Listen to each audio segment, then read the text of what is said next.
Hey guys, Major Cade here, and I got some pressing intel for you. But before we begin, I do want to let you know that the Double Tap Show goes live on Twitch every Monday, Wednesday, and Friday at 1 p.m. Eastern Standard Time. Link in the description below. I also post new content to this channel every week, so make sure to hit the subscribe button and turn your notifications on to stay up to date when new intel goes live. Now with that out of the way, let's debrief.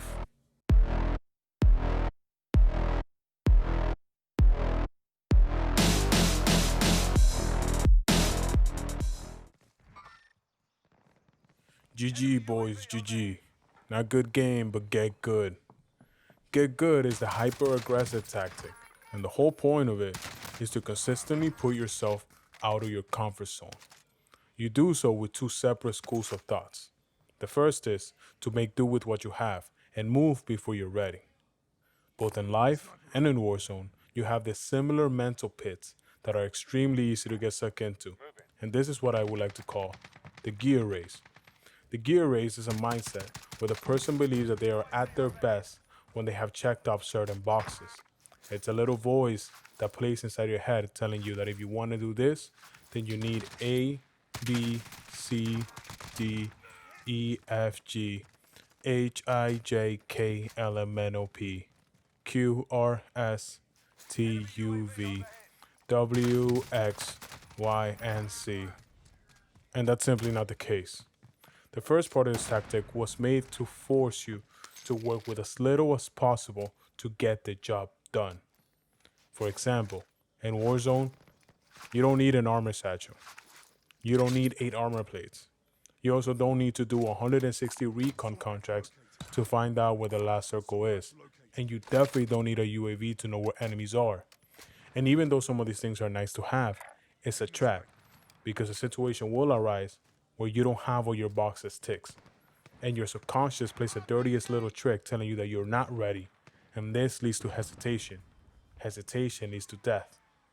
The gear race branches out into two paths, what you need and what you want. For example, imagine getting a new console.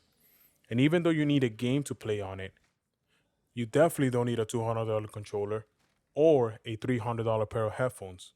Those would be the things you want. Now imagine not playing on said console just because you don't have that controller you want or the headphones you like. Seem a little ridiculous, don't it? Same thing. In Warzone, when you first drop, you need an armor plate and you need a gun.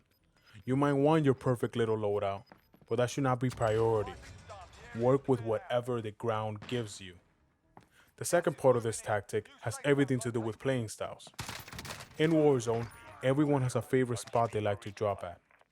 However, if you want to get good, you need to encounter as many situations as possible. And there are two sides to this coin. One side is to become the unpredictable variable in multiplayer. That means fight long ranges, short, rush, control an area, defend, go on the offensive. But in Warzone, there is no control variable. Situations keep changing, so now you must become the control. Getting good in Warzone does not come from watching best loadouts for your little M4A1 or MP5 on YouTube. It comes from practice, specifically hot dropping. Terrain knowledge reigns supreme, and that's the goal. Instead of avoiding quarry or scrapyard, drop on them consistently till you dominate that area. Play King of the Hill till you're King of the Hill. And when you're done, move on and hot drop somewhere else. Rinse and repeat.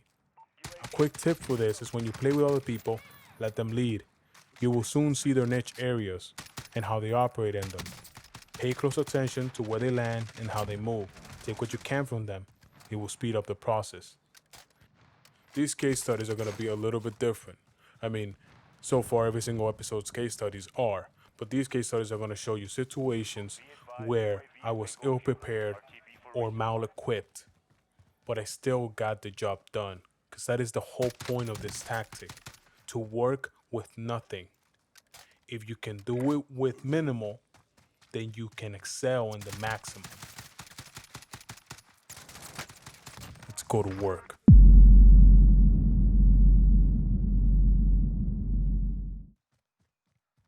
Look at my teammate.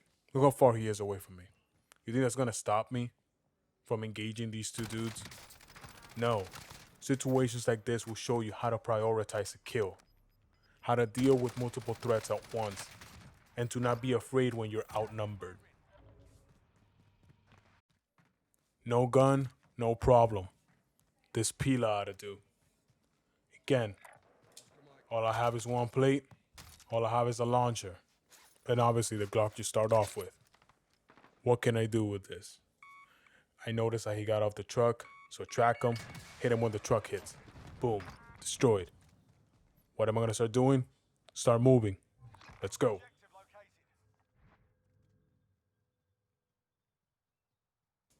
Notice how the launcher got me the kill got me the gun. Now that I have the gun, let's go to work.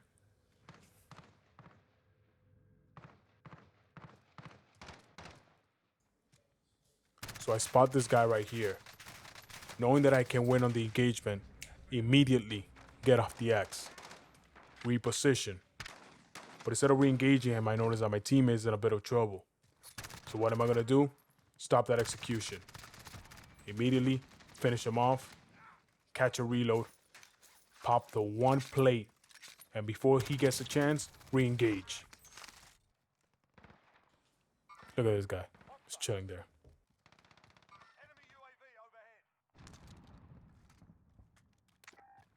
So I'm gonna engage the guy on that rooftop with a launcher that I just picked up from the dude that I just killed.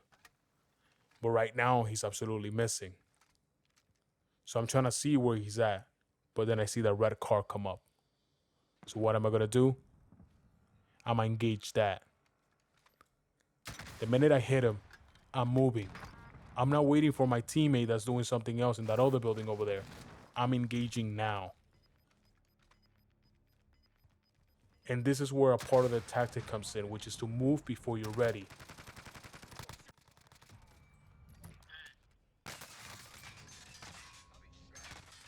Notice how even though I get down, I get a self-revive. The minute I self-revive myself, I am not gonna prioritize healing. I'm gonna prioritize the kill.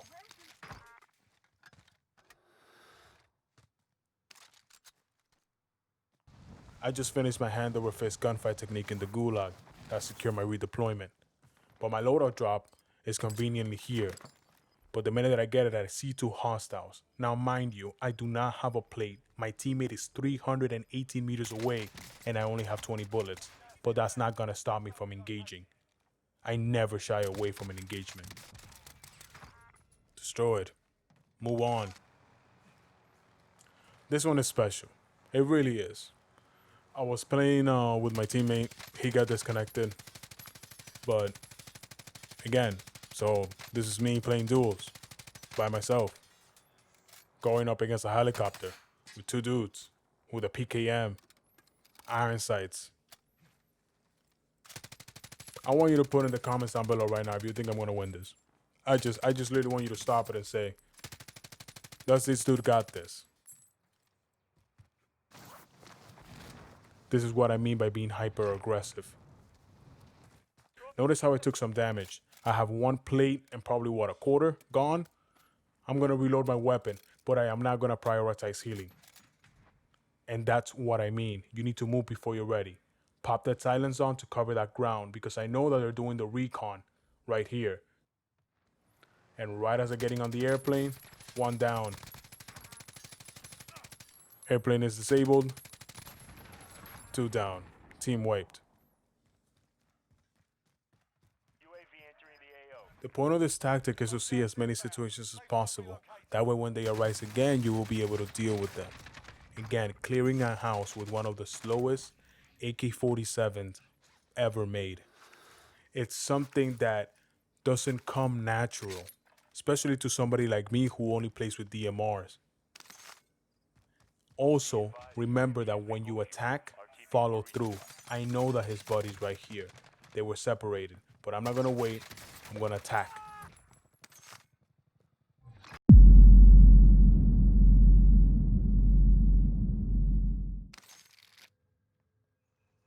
There is no reversal to this tactic.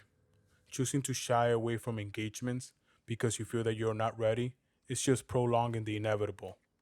The battlefield doesn't wait for anybody. And it definitely won't wait for you to be ready.